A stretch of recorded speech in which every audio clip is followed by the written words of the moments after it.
Hello, hello. Thank you for joining me today. This is the Spicy Pecan Podcast.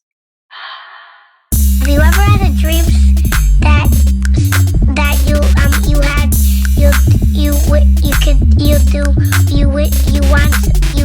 could do so you could.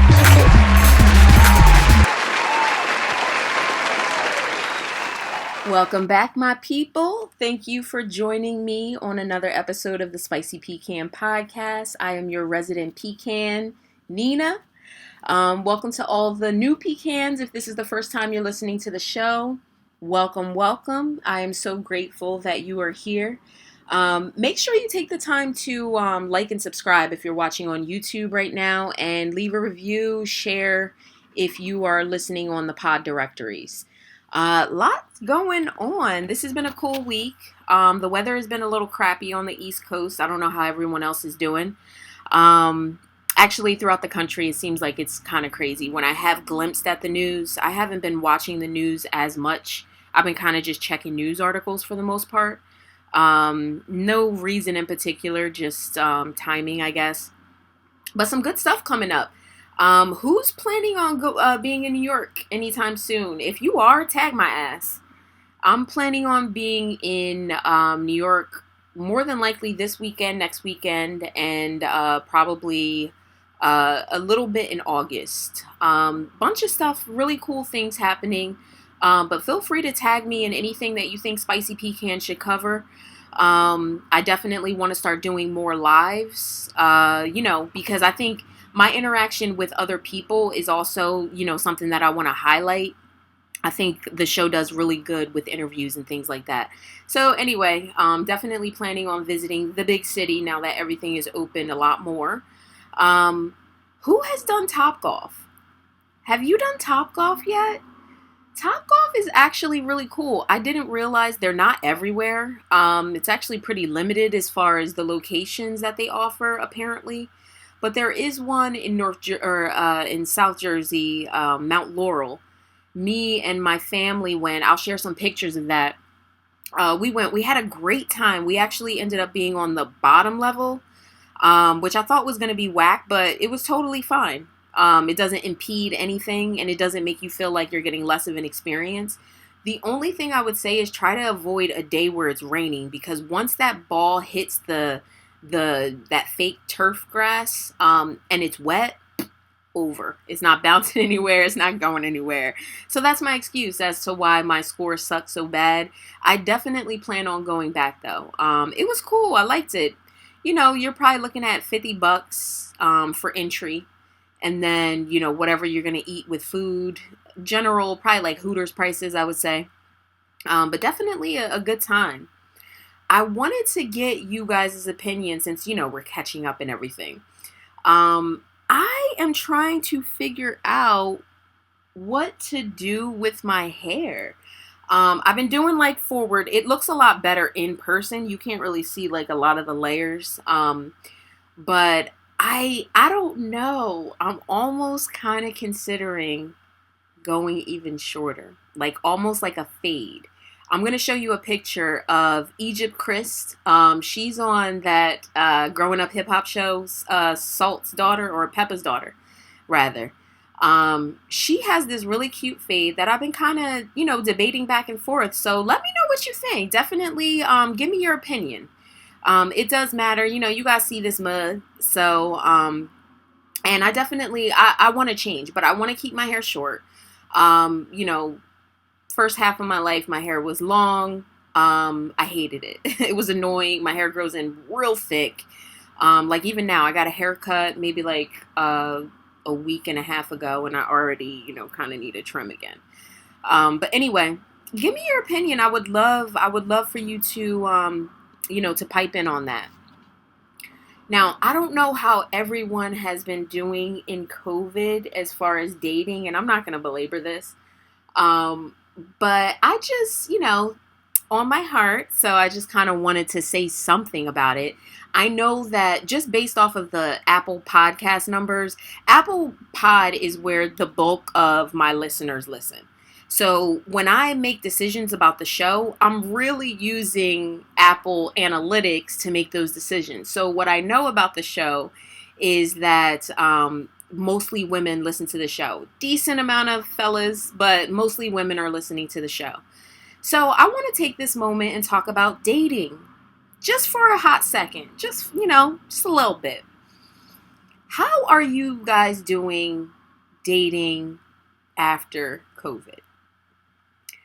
I have been finding it, first of all, I've been having a ball. I have to say, I've been meeting some really, really amazing people. There have been like little bouts where I've been single and I've used like the dating apps and stuff like that. And I have had some times where it is like garbage on top of garbage. Not saying that people are garbage. Well, I kind of am saying that people are garbage, but that's not really what I mean. What I mean is just really not matches for me. Like, drama filled. A couple of, this was a while ago, but I remember being on Plenty of Fish. And who's on Plenty of Fish? Trash ass site. But it's like, you got to have a love-hate relationship with it because everybody's on it, especially when you're gay. You have very limited places, where you can go. Anyway, so, dating for me has been a little crazy. Like I said, months ago, I had a couple of bouts where it was just drama filled. I had a bunch of people hitting me up with like, a lot of issues like ex problems and kids problems and just a lot of drama. And it's weird to me when people do that on dating sites because it's like, yo, this is this is your first impression. This is what you want me to know about you. So you want those first couple of interactions to have drama that ain't even got shit to do with me? Nah, I'm out. Especially if y'all know anything about an Aquarius, we smell it. Like, I can smell drama. You will see me quickly in the cut. I will block somebody. I will not answer a call just because why? My life is drama free and I've worked really hard for that. That's not easy. Everything about life wants to pull you into drama. So, this round though has been pretty good. I've been meeting some really cool, interesting people on a friendship level, on a potential, possibility of a dating level, but not putting any pressure on that. I think that's why I'm enjoying it a lot more. But I gotta say, and this is my whole point of even bringing this up, ladies, I date women. I'm a lesbian. Y'all gotta be a little more, all right, I'll put it this way. If you are not the person who primarily pays, then, just bear in mind that, it is very expensive to date and to be able to pop here and do this and do that. And while, of course, if someone's asking you out, they absolutely want to do that. They want to get to know you better. But I've just had a couple of scenarios where I just thought that, a couple people were being a little extra, especially like, yo, you don't know me, like, Anyway, so just keep that in mind. Keep that in mind. If someone is going out of their way and, they're showing you a good time, they're taking you out and stuff like that, be kind, don't be extra. And put your best foot forward. It's the first time you're meeting the person. Put your best foot forward. Like I said, I didn't want to belabor that, but I'm in the thick of it and enjoying myself. But I'll keep throwing out little things, and hopefully I can give you guys some examples. I'm not really big on sharing too much. It's not so much about my personal. It's more of what I say about other people. I don't really like to, the only reason I don't like to talk about like my relationships as much or like who I'm dating as much is because you still have to consider 50% of that situation is somebody else. And I'm delivering you my view, my lens of the scenario. And that's not always, that's not going to capture everything. So, I always just want to be mindful of that. Moving on to the news.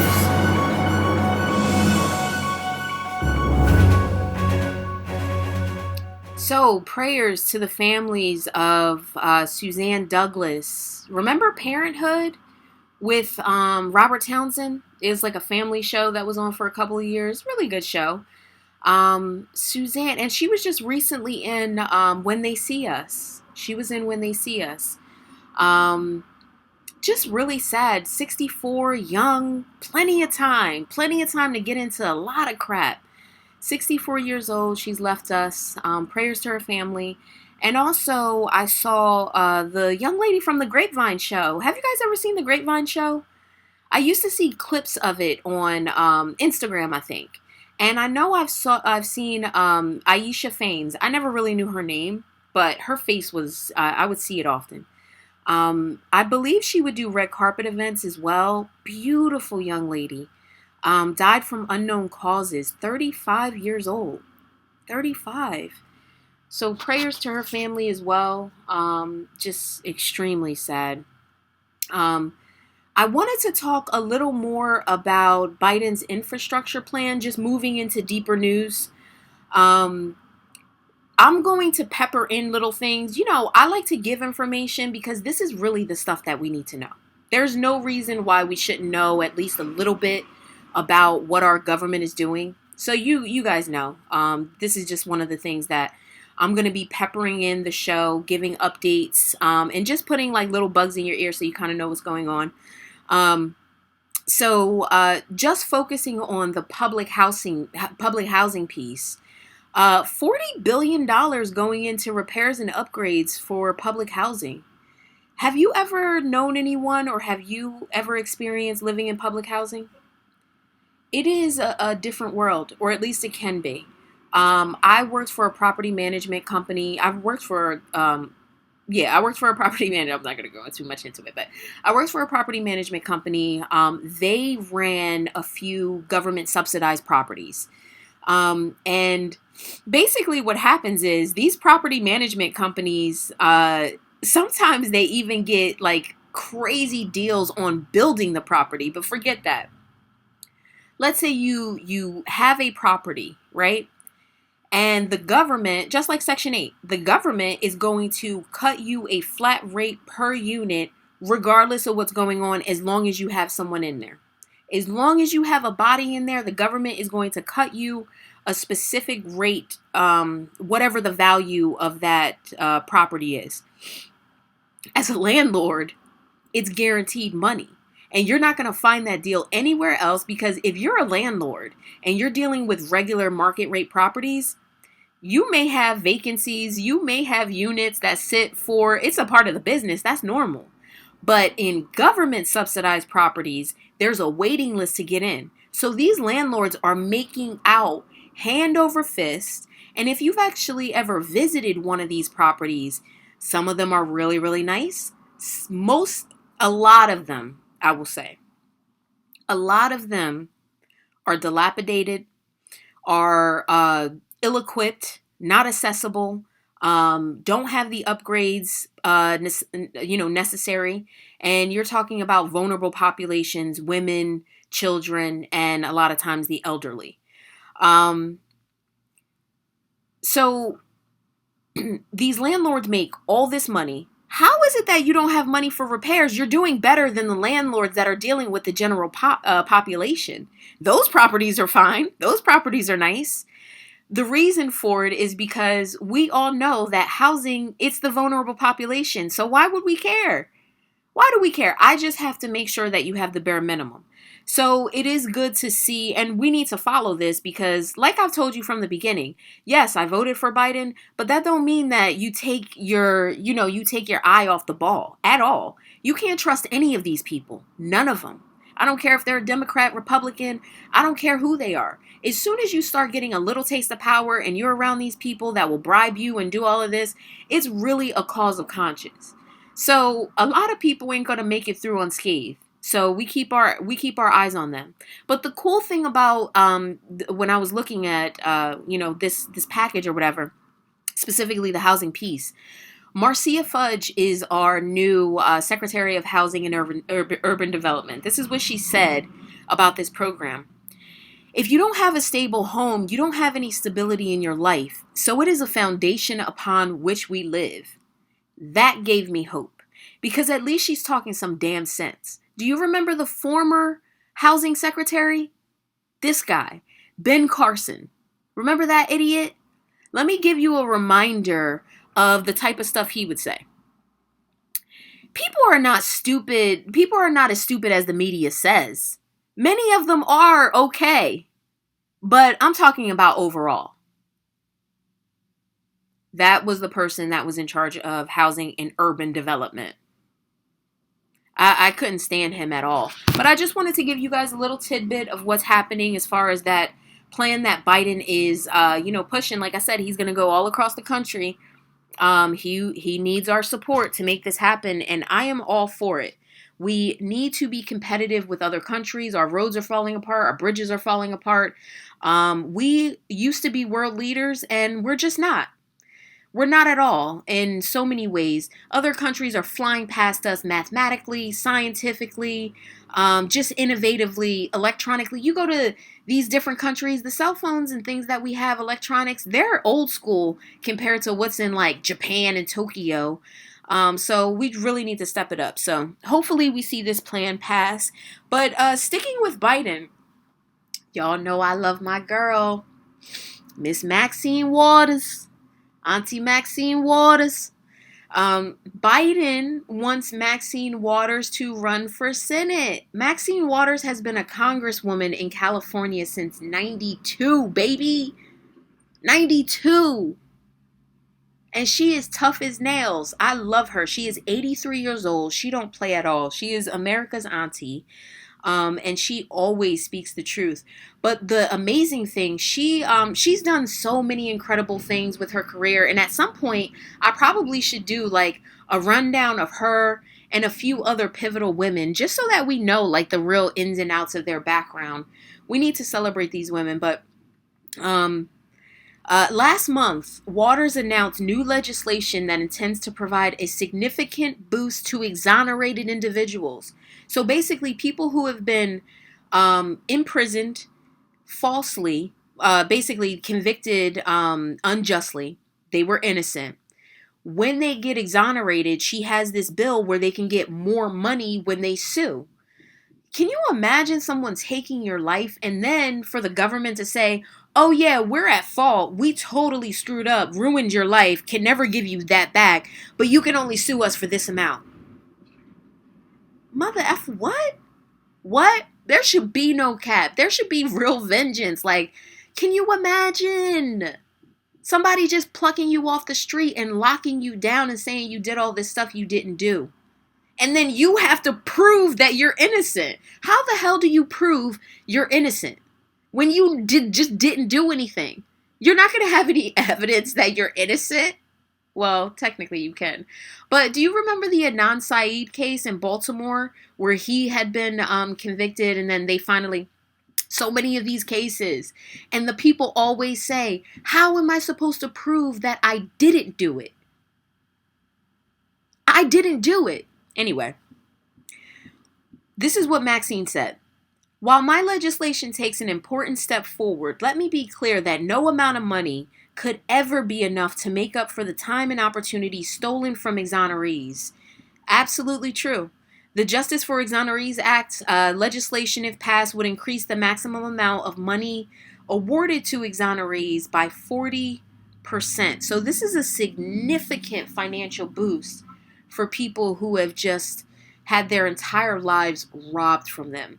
And clearly, or not clearly, but obviously, why do I keep saying words like that? When you're taken away, it's not just you. It affects your entire family. It could affect your entire community depending on who you are. Anyway, speaking of stolen time, Haitian President Jovenel, am I pronouncing that right? Jovenel Moises was assassinated and his wife wounded in an attack at their home. Now, I read a couple of articles. I didn't get a chance to look over news clips. Usually I try to do both. Excuse me. But I did look at several news clips. Several articles. And a couple of articles are saying that the attackers were speaking Spanish and American English. Obviously, I do not have any evidence of this, but this is what is being reported. The interim president will be President Claude Joseph. This is what I want to say about this. This stuff happens not all the time, but this stuff happens. And when we think about things like January 6th, and I'm going to talk about that a little more because there have been recent events, but when we look at things like January 6th and we look at these different attacks that are happening and we look at these people who are harassing their neighbors and we look at these Karens and Kens, these types of things where governments are overthrown, it is not impossible that it happens here in America. The only reason it hasn't happened is because of us. The people who have some sanity with them that are not going along with it. And because we haven't had our military and our government completely turn on us. But trust and believe that can absolutely happen. Militaries take over governments. Look at history. Militaries absolutely take over governments.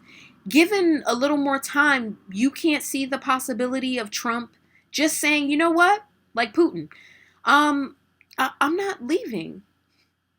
Yeah, I'm not going to leave. And the military's got my back. And yeah, that's how we're going to rock with this. War in the streets, deaths, that can happen here. So when we have people spreading crazy election lies and things like that, pushing people into that mode, that's what stuck out to me about this story of how close we were to an even worse situation and how we can see events leading up to something bad. I'm not disillusioned at all. I don't think that January 6th was at all the end of any of this. I think that it's going to get a lot worse. I think that domestic terrorism is the biggest threat to America. I think it has been for a really long time. And now they got a little gas in the tank. Absolutely insane. Prayers go out to our friends and family in Haiti. That is a terrifying situation to live through, to have so much uncertainty with the government. And I mean, I got to keep it real with you guys. We really, really need to be paying attention to situations like this because we ain't that far. We're really not. We have people fighting to, suppress suppress votes. That's like, these are the first steps of a totalitarian government, authoritarian government. These are the first steps, laying the groundwork. First, you got to start saying the media is crazy. Fake news. Then you got to start making people not believe in the foundations of the government. Fake election. Be mindful, y'all. But on to some lighter, happier news. I love giving flowers to our ladies that are out there doing their thing. Let's get on to some boss babes. So, men create war, women create beauty. Her, the 23-year-old music prodigy, she is on the We the People new series on Netflix. Did you guys hear about this new series? It is created by Chris Neely, and produced by the Obamas. Remember the last season, of the podcast, I was telling you that the Obamas were going to be producing a lot of content, writing books and producing content, and they had gotten that big deal with Netflix. So this is one of the projects. It's called We the People. And it is a 10-part series that teaches children about civics through music and creative imagery. I love it. I haven't gotten a chance to look at it yet. I'm going to.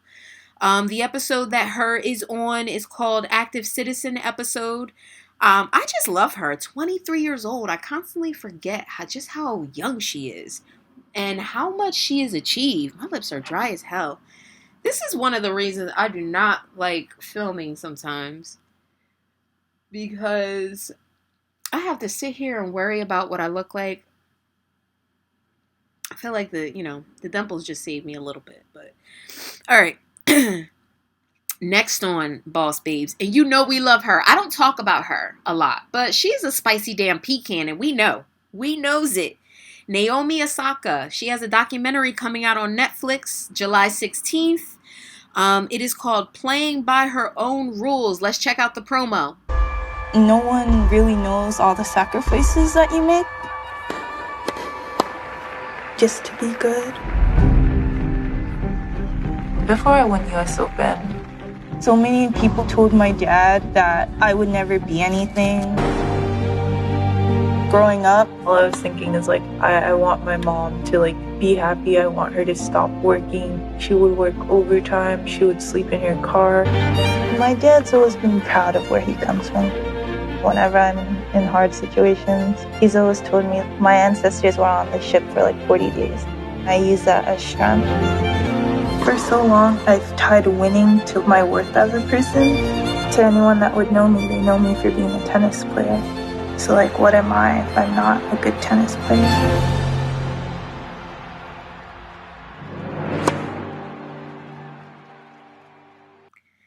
Yo, I gotta say, I really, really like her, and I cannot wait to check out Playing by Her Own Rules. That is gonna be super dope. I really, really want to know more about her. She seems like she would be a weed smoker. I think that's probably why I like her. And that actually brings us to our next segment. Let's move right on to marijuana news, cannabis news, weed news. All right, so Albuquerque, New Mexico. This is for my animal lovers here. Albuquerque, New Mexico is retiring their canines, retiring a whole bunch of canines following the legalization of recreational marijuana. Now, cannabis is now legal. If the dog alerts on drugs, specifically marijuana, and they get a search warrant, that could technically be a violation of someone's rights. And some of the dogs were specifically trained for weed, which is why would you do that? They've just taken this thing so far. But yeah, so poor puppies, they go into retirement. The dumb news is they're just going to spend, I think it was around $200,000 in this one police department to have fresh canines, not trained for marijuana, but for everything else, because the war on drugs is we just have not learned.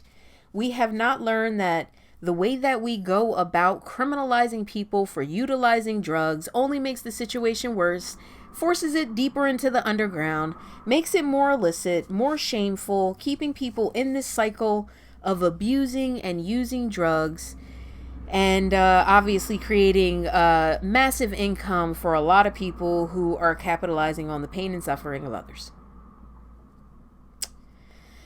Nevada. The Daily News was reporting this. Nevada is no longer going to be testing for marijuana for their fighters. So this is going to affect the boxers and mixed martial arts folks. They're going to stop testing 1/1/22. And this is straight through the Nevada State Athletic Committee. Nevada legalized marijuana for recreational use in July 2017. So, long time, real long time, but culture is shifting, and culture is shifting in regards to marijuana very quickly. Very, very quickly. People are just becoming very disillusioned, and I think people of my generation and younger are just sick of the propagandized beliefs about the plant, and constantly the comparison to it being a gateway drug, something that is going to ruin your life, get you hooked on heroin and everything else, which we know is so far from the fact. But listen to this about Nevada. Nevada, I start looking more into it, and we need to take the show to Nevada, actually. Maybe I should set something up as far as a trip. Maybe we could do a dispensary type of, a type of thing, because this is going to be rolling out in New Jersey.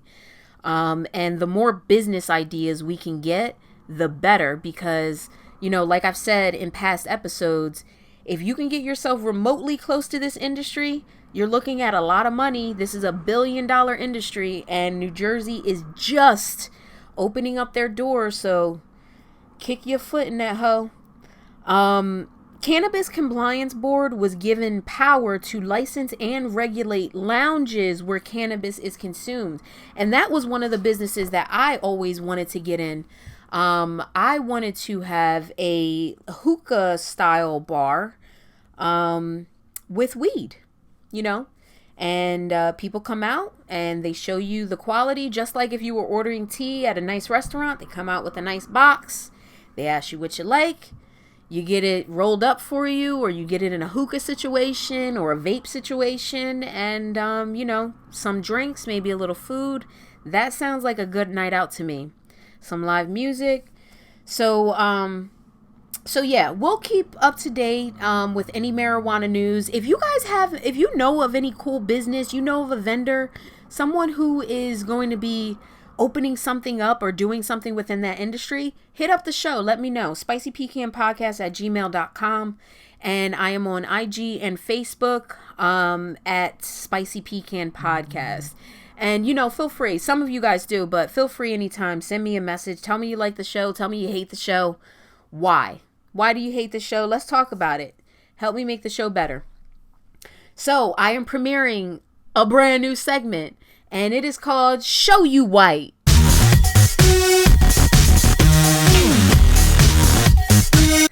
Show You White is a segment exposing Karens and Kens of the world.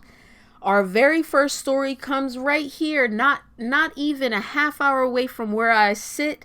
Mount Laurel, New Jersey, racist Edward Cagney Matthews harassing his neighbors. I have some footage. I'm going to show the video. I found out about this late because I damn sure would have took my camera up there and recorded live, and I would have got interviews from people and all that. Tag me on this stuff because I damn sure will go and report live right at the event, and get right in the middle of it, get people talking and figuring out exactly what's going on. Harassing his neighbor. Everyone's seen the video at this point. So he calls him a monkey. He calls him a nigger. He tells the police officer, you know, you guys can't do anything about this nigger problem or something like that. And he basically said his address, and if anybody has a problem with it, come see him. And from the footage, I'm sure you can see they did just that. And this is what we need to do. Tag me.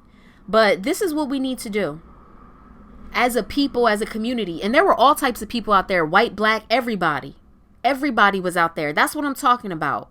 We got to call this stuff out because it's gaining way too much steam. These people are getting emboldened. These election lies and things like that. This hasn't gone away. You might not hear about it every day in your life, but these people are hearing about it every single day with the news that they watch, and they get more and more riled up. We have to nip these things in the bud. You got to make racists scared. You got to make racists believe that they going to catch an L, that there ain't nowhere to hide, that it is, you got to make them uncomfortable to see the stupidity of what they're doing. So this guy was actually arrested. Edward Matthews was arrested, and now they're investigating other harassment claims. So apparently this guy has been a problem. So good. Give him the max. I can't wait to see the court case. Our next story. Ohio police chief retires after putting a KKK sign on a black officer's uniform and saying it was a joke. We'll play a little footage.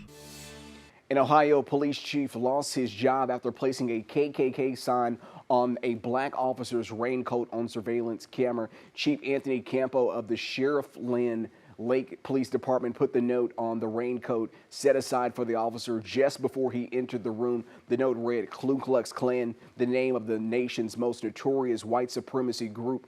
A union representing the police brought the incident to the attention of the mayor, who apologized to the officer involved and expressed his disappointment about the incident. He knows what he did. He just, playing it off like it's, I don't even think he fathoms how bad this is. And he's going to realize it.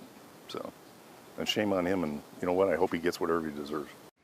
Meanwhile, Chief Campos says he was not fired but retired and that the incident is, quote, being overblown. You know, the part about this that makes me the most upset, and I don't blame the black officer, but you see how in the moment, he just laughs it off. And we do this all the time. Black people, minorities in general, because I do know of a few of my Asian friends who have dealt with some things like this. And actually, even a couple Puerto Ricans, now I'm thinking about it, like stereotypical stuff. This is the type of stuff that happens at work. I mean, now people are a lot more conscious, but think 5-10 years ago. And we laugh it off because to make a big deal of it, now you're going to make someone else feel uncomfortable. It's going to become a bigger situation, and everybody hates talking about race. Black people don't like talking about race. We don't want to have to teach you how to be a fucking human. We don't want to have to teach you that the things that you do just so nonchalantly are just incredibly racist and insensitive, and how dare you, and why would you? We don't want to have to do that. But these are the types of things that happen all the time at work. And I encourage you to do the exact opposite of what this black officer did. He did correct it afterwards. I think, once it kind of hit him like, yo, what the, did correct it afterwards, reported it, and, it got handled. But don't let this stuff slide. Call it out in the moment. Call it out in the moment. For some of us, we do have to think about it. I had a situation, and I'm not going to talk too deep on it. It wasn't a racist situation. It was a sexist situation. I was being treated a certain type of way because I'm a young black girl. Emphasis on the young woman part. You know what I mean? And somebody was talking to me in a way that there's no way he would ever talk to even a black man or a white man like that. And I didn't want to deal with it at first because who wants to deal with this? Like, why should I have to deal with this?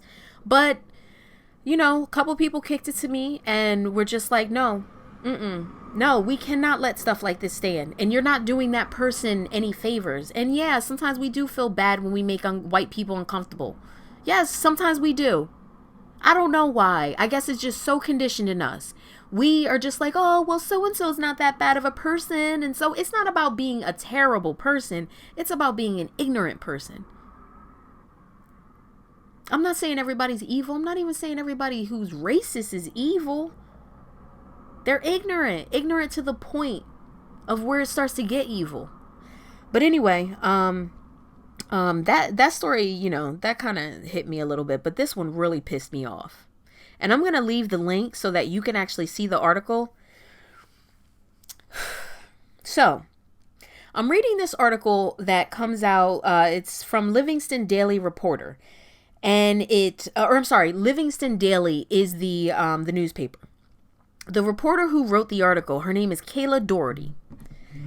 Kayla writes this article about 4 teens being charged in connection with the racial harassment of a black student. If you read this article, you can tell that this woman is white writing about a black student. It is clear as day. It's almost like she just read the article and you'll see what I'm saying. The young lady was harassed by 4 students. Okay. 3 of the students were charged as adults. 1 of the students was charged as a minor. None of the students' names were released. And that was a decision made by the prosecutor, Carolyn Henry. The young lady's name, the black young girl, I'm not going to say her name because she's a damn kid, but her name was released in the article. So I just want to give you a picture of what we deal with. I don't think that y'all actually think about all the time. What we deal with as black women, us. This story is written by a white reporter, prosecuted by a white prosecutor, judged by a white magistrate, Jerry Sherwood. This young black girl has her story being told by a white woman. The seeking justice, white prosecutor, white judge. She's the only person out of all this, or she's the only student out of all the students who was named. And this may seem very small to you, but this is the world that we live in all the time. The situation is us And everywhere around us where we're in a situation where we're seeking justice or we're harmed or we're done wrong, everyone around us is not us. And we have to rely on the morality of others to do the right thing. And just in the example of the article being written, the wrong thing was done. Why are you releasing the name of the young black girl, but none of the kids? The prosecutor's choice, white woman. So it was okay to release the names of the young black girl after she had already just been victimized. Now it's okay to re-victimize her in a news article so that everybody knows that's the one that's sending little Kyle, little Bobby, little Timmy and Sam to jail. That just really bothered me. I'm reading the article and I'm seeing how the article is even being written. Like the part where they reveal she's black, it says, just read the article. It was very irritating. So what do you guys think about our new segment, Show You White? I'm sure some people are going to be pissed off by that. Listen, so this was a great show. I don't have a huge deep topic. I'm getting the next couple of episodes more than likely going to have a couple of interviews coming up, some really exciting things. You guys know I love independent filmmaking. I love indie. So we're definitely going to be diving more into web series that are coming out, movies that are coming out, from, people who just decided, you know what, I got the idea. I'm not waiting on a big network. I'm not waiting on no Netflix. I'm not waiting on none of that. I'm going to get my camera. I'm going to make it happen. So we're going to support those. But I just wanted to get into this and just go back to what I was talking about a little bit, just to, just seal this in your mind. When we see people spreading misinformation, if it doesn't put you in harm, check it. Especially if it's a person that you know. I am not a foreteller. I'm not a tarot card reader. I'm not a fortune teller. But everything in my brain is telling me that January 6th is the beginning. Everything in my brain says that there is a big movement happening that you may not be aware of, but you're seeing pieces of it here and there, that is building, not slowing down. Okay? So when you see words like QAnon, when you see the attacks on voter suppression, when we're seeing people attacking their neighbors, when we're seeing things like, what was the other incident? The cop at the job. Like, we're seeing all these things happening in a time where racial issues are on the news. No one can say they don't know that there's a big movement for Black Lives Matter. So the fact that these acts are happening in this time shows you just how egregious it is. And these are the stories that make the news, are the ones that we just so happen to hear about, but we don't hear about everything. So what I'm telling you is that the best thing that we can do is to, when we see misinformation, we correct it. For our family members who are a part of QAnon and falling deeper and deeper into these cults, do what you can. You're closer to it than me. Please check your Uncle Bobby at Thanksgiving. Please check your Aunt Sarah. You know what I mean?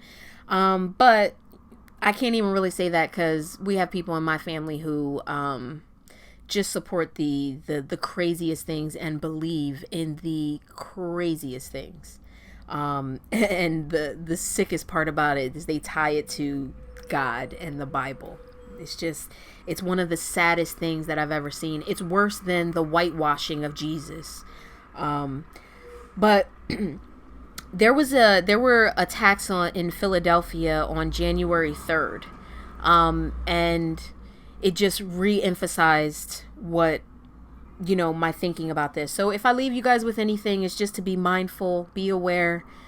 And if you haven't gotten your gun license yet, you should really think about it. I am all for protecting yourself and protecting your family. I'm not saying walk around the street acting like you're a damn gangster, but I'm saying just like you have homeowners insurance, have some life insurance, you also need that gun. you need some type of protection for yourself, because if I don't know where you live, but Mount Laurel's 30 minutes away. And what if that guy had, 30 of his friends show up instead of him just harassing his neighbors? What if they had guns? What if? We saw all those people walk Charlottesville, right? This thing is getting bigger, not smaller. Listen, I love you guys. I love my pecans. Stay well. Be amazing. Be blessed. I'll see you guys next time. Thank you for listening to Spicy Pecan Podcast. This is a Wonderful Me Media